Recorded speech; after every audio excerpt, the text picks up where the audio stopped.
Kinikilala rin natin ang mga Pilipinong tapat na naglilingkod, nagmamalasakit at nagmamahal sa ating bansa. Sila ang nagsisilbing paalala sa ating lahat na ang kabayanihan ay nananalaytay pa rin sa ugat ng bawat sa atin. Likas na sa Pilipino ang pagiging tapat, ang paglilingkod at pakikipagkapwa. So saktong-sakto po ang pahayag na yan ng ating Pangulong Bongbong Marcos sa kanyang mensahe para po sa araw ng mga bayani. Dahil nga po, nako, para sa akin isang bayani itong si Congressman Leandro Lebiste na talaga naman pong pinamalas niya ang isang angking katapatan dito po sa hindi niya pagtanggap at hindi pakikipagtulungan sa mga kurakot ng bayan. Ako, ito pong district engineer ay nagkamali po ng sinuhulan dahil ito pong si Leandro Legarda Lebiste, bukod sa anak ni Senador Loren Legarda na alam naman natin na napakatagal ng mambabatas nito at talagang ito po ay isang maituturing na senador na meron pong palabra de honor at ito po'y tapat sa kanyang tungkulin. Nako, ito pong si Leandro Lebiste ay self-made billionaire sa sarili niyang larangan. Hindi siya kumbaga nakaasa lang sa kanyang magulang katulad na ibang kabataan. Itong si Leandro Lebiste po ay CEO ng Solar PH. Ito yung pinakamalaki na solar provider dito sa ating bansa at nakakopo ito ng isang napakalaking kontrata, 39 billion na kontrata para po sa isang solar project sa ating gobyerno. So imagine niyo naman yung susuhulan mo. 'Di ba? At ngayon po pinangalanan na ni Leandro Lebiste ito pong nanunuhol sa kanya.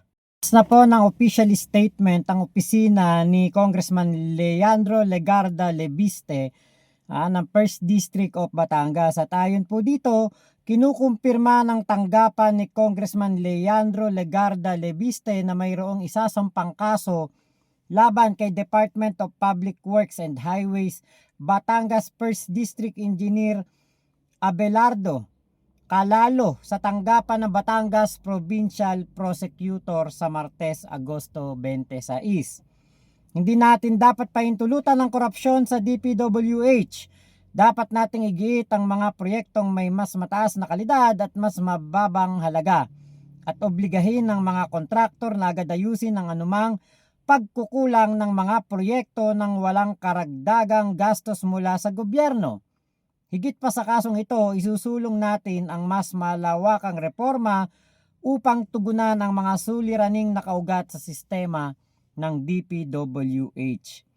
At ayon nga po dito sa Sunstar, ito po yung ito yung sinasabi po na ayan yung entrapment money, ayan yung nakuhang ebidensya nitong itong si Bernardo Calalo.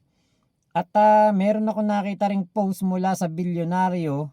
Ito post sa bilyonaryo. Ito po yung si District Engineer Calalo. Ayan, so nagkamali po kayo sir ng inyong susuhulan dahil po yung batang Lebiste at the age of 32 napakayaman na po, napakarami na nitong napagpanalunang negosyo sa solar. Yun po ang kanyang negosyo, solar, at kumukubra po ito ng mga proyekto na bilyon-bilyon. Ngayon Sir Calalo, baka akala nyo rin po sa solar lang ito. Nako, ito po ang pangalawa sa merong pinakamalaki na share sa ABS-CBN, 10%. Dati 8.5 lang, ngayon 10% na. Pwede na siya nga maging board of director ng ABS-CBN dahil sa laki ng kanyang share. So imagine po ninyo. At isa pa, ito pong taong ito Anak ng isang butihing senadora. Bukod diyan, bukod diyan, ang sinusuhulan po ninyo ay batang-bata na bilyonaryo. Kahit suhulan nyo pa yan ng 1 bilyon, hindi po yan tatanggapin. Dahil ito pong mga Legarda ay kilalang kilala po sa pagiging matuwid, hindi po kurakot. Baka kung sa iba nyo pang binigay yan, sa iba pang senador o kongresista, baka tanggapin. Pero dito, kay Leandro Lebiste, nagkamali po kayo ng inyong sinuhulan, nagkamali po kayo ng inyong inoperan. Hindi po niya yan kakagatin at kayo ang kumagat sa kanyang patibong at nahulog sa entrapment.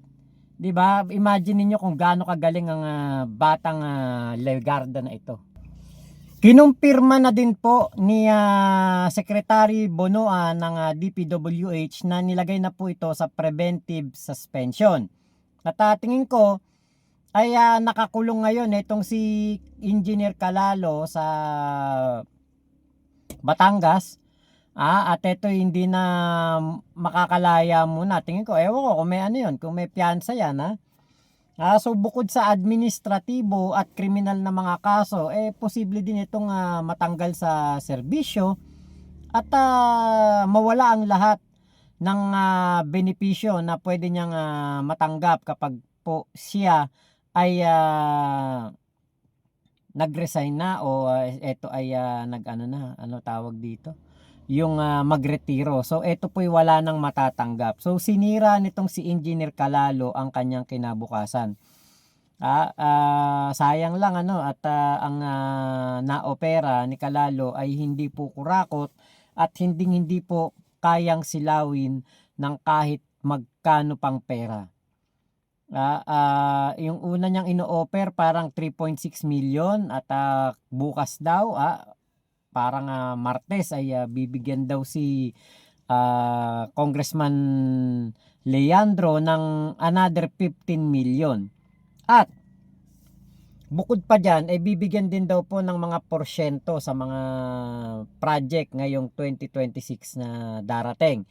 So yung project ng DPWH sa Batangas makikinabang sana itong si Congressman Lebiste, kaya lang nga po 'di ba wala, hindi niya ito kayang silawin sa napakaraming pera.